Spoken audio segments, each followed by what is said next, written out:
ఏమైనా శ్రీనివాసుడు వైభోగమే వైభోగం అంటే చూడండి, మనం అలంకారంలో చూసి మంత్రముగ్ధులైపోతూ ఉంటాం. అబ్బా ఏ ఉన్నాడు స్వామి అని చెప్పేసి. ఆయన వేసుకునేటువంటి ఆభరణాలే కాదు, ఆయనకు చేసేటువంటి దండలు కూడా చాలా ప్రత్యేకంగా, ఎంతో జాగ్రత్తగా 2-3 నెలల ముందు నుంచి ప్లానింగ్తో ఏది ఉండాలి ఏది ఉండకూడదు అని మీకు ఇక్కడ చూపిస్తున్నటువంటి ఎగ్జాంపుల్ అనమాట. మనకి తిరుమల బ్రహ్మోత్సవాల్లో స్నపన తిరుమంజనం అని చెప్పి నిర్వహిస్తారు.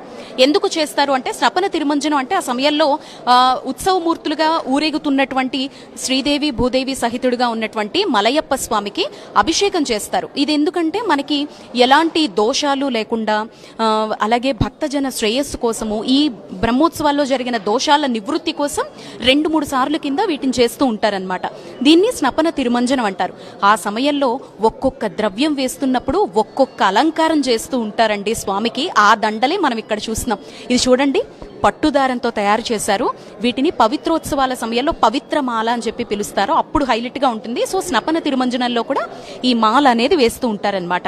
ఇంకా ఆ తర్వాత ఇది చూడండి, వట్టి వేరుతో తయారు చేశారు ఈ మాల.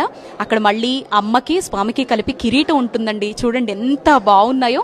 ఇవన్నీ అంట 2-3 మంత్స్ బిఫోర్ నుంచే ఒక పక్క ప్లానింగ్ తో చక్కగా తయారు చేస్తారంటండి. చూడండి, ఈ ప్రతిదీ కూడా ఆగమ శాస్త్రం ప్రకారం పండితులు ఏవి వాడాలి ఏవి వాడకూడదు అని చెప్పేదాన్ని ప్రకారం వీటి ప్రిపరేషన్ అనేది సైజ్ వైజ్ గా స్వామికి ఎంత సరిపోతుంది, ఎంత ఉండాలి, ప్రతిదీ మెజర్మెంట్ తో కూడుకొని ఉంటుందిట. ఇది చూడండి, లవంగాలతో తయారు చేశారు. ఇంక ఈ పక్కన చూడండి, కివీ ఫ్రూట్ అండ్ పైనాపిల్, ఈ రెండిటితో డ్రై చేసి తయారు చేసినటువంటి మాల అనమాట. అదిగో స్వామి అమ్మవారి కిరీటం. ఇంకా ఆ పక్కన ఉంటుందండి ముత్యాలతో ఉండేటువంటి మాల, డ్రై ఫ్రూట్స్తో ఉండేటువంటి మాల, ముత్యాలతో తయారు చేసినటువంటి మాల, కిరీటాలు. అండ్ ఈ పక్కన అయితే డ్రై ఫ్రూట్స్తో అండి, మొత్తం డ్రై ఫ్రూట్స్ అన్నీ కూడా వచ్చేస్తాయి అనమాట. వీటన్నిటికీ మెజర్మెంట్స్ ఉంటాయి. సో ఆ స్నపన తిరుమంజనం సమయంలో ఇదిగో ఫ్లవర్స్ చూడండి, ఆ ఫ్లవర్తో కిరీటాలు చూడండి. జనరల్గా మనం టీటీడీకి సంబంధించినటువంటి క్యాలెండర్స్లో ఇలాంటివన్నీ చూసి ప్రతిరోజు ఆ గోడ మీద ఉండే ఆ క్యాలెండర్ని చూసే పొంగిపోతూ ఉంటాము. ఇంకా రియల్గా చూసేటప్పుడు ఇంకా ఆ భావాలు మన మనసులో చెప్పగలమా?